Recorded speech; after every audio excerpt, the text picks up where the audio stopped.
Seperti apa sih desa sejahtera itu? Apakah yang memiliki banyak uang dan fasilitas umum? Seharusnya desa sejahtera itu adalah desa yang bisa memenuhi kebutuhan akan sarana prasarana dasar dan bisa mensejahterakan masyarakatnya. Misalnya, masyarakat ingin punya jalan dan jembatan desa yang bagus atau saluran irigasi yang bisa diandalkan sepanjang tahun. Nah, itu semua nantinya bisa disediakan dan dikelola oleh desa sendiri loh. Desa harus dapat menjadi salah satu kunci kekuatan ekonomi Indonesia dan sumber kesejahteraan bagi warganya. Baik itu petani, perempuan, masyarakat adat, pemuda-pemudi, anak-anak, kelompok penyandang cacat, dan kelompok masyarakat terasing tanpa kecuali. Nah, untuk mewujudkan desa sejahtera itu, pemerintah telah mengesahkan Undang-Undang Nomor 6 Tahun 2014 tentang desa, atau sering disebut Undang-Undang Desa. Undang-undang ini memberikan kesempatan bagi desa untuk menjalankan dan mengatur pembangunannya sendiri. Karena ya memang masyarakat desalah yang lebih tahu apa saja yang dibutuhkan untuk lebih maju dan sejahtera. Saat ini ada lebih dari 74.000 desa di negeri ini.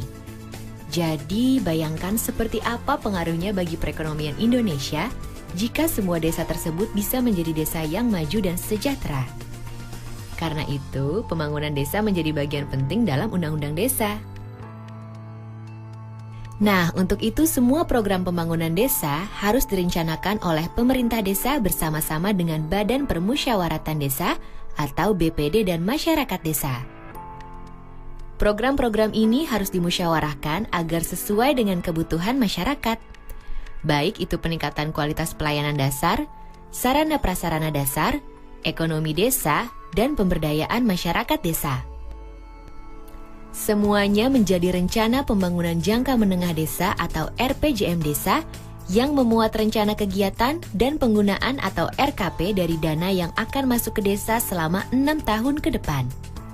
Setiap tahun harus dilakukan beberapa kali musyawarah desa untuk mempertajam dan menyepakati rencana kerja dan anggaran desa tahunan. Semua kegiatan tingkat desa harus dapat direncanakan, dilaksanakan, dan diawasi oleh masyarakat desa sendiri.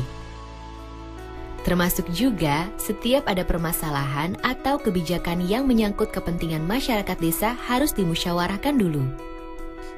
Dengan Undang-Undang Desa, desa diberikan kepercayaan penuh untuk mengelola anggaran desa sendiri.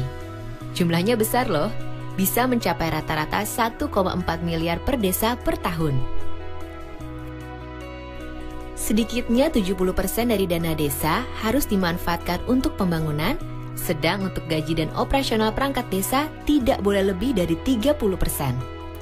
Untuk itu, setiap desa harus bisa membuat dan mengelola rencana anggaran dan belanja desa atau APB desa secara transparan dan dapat dipertanggungjawabkan. Pemerintah desa harus menjalankan sistem informasi desa, termasuk laporan keuangan desa, yang bisa dilihat dan dipantau oleh siapa saja. Sistem ini juga berguna untuk memberikan saluran bagi masyarakat untuk menyampaikan keluhan yang ditemukan dan perkembangan penyelesaian masalah. Selain itu, Undang-Undang Desa juga membuka kesempatan bagi masyarakat desa untuk mengelola sendiri seluruh aset yang ada di desa. Kemudian, untuk meningkatkan pendapatan desa, desa dapat mendirikan badan usaha milik desa atau disebut BUM Desa. Melalui BUM Desa, masyarakat desa dapat meningkatkan sendiri kehidupan perekonomian perdesaan dan memanfaatkan hasilnya untuk kesejahteraan bersama. Salah satu semangat utama yang dibawa oleh Undang-Undang Desa adalah gotong royong. Bukan hanya antara masyarakat yang berada di satu desa saja, tapi juga dengan masyarakat yang ada di desa-desa tetangga. Undang-Undang Desa mendorong agar kerjasama antar desa ditingkatkan untuk memaksimalkan kemampuan dan sumber daya yang ada agar menjadi lebih besar dan kuat. Misalnya, pengembangan usaha bersama, kerjasama di pengelolaan lingkungan dan sumber daya alam, kegiatan pemberdayaan masyarakat, sampai dengan pengembangan kawasan perdesaan yang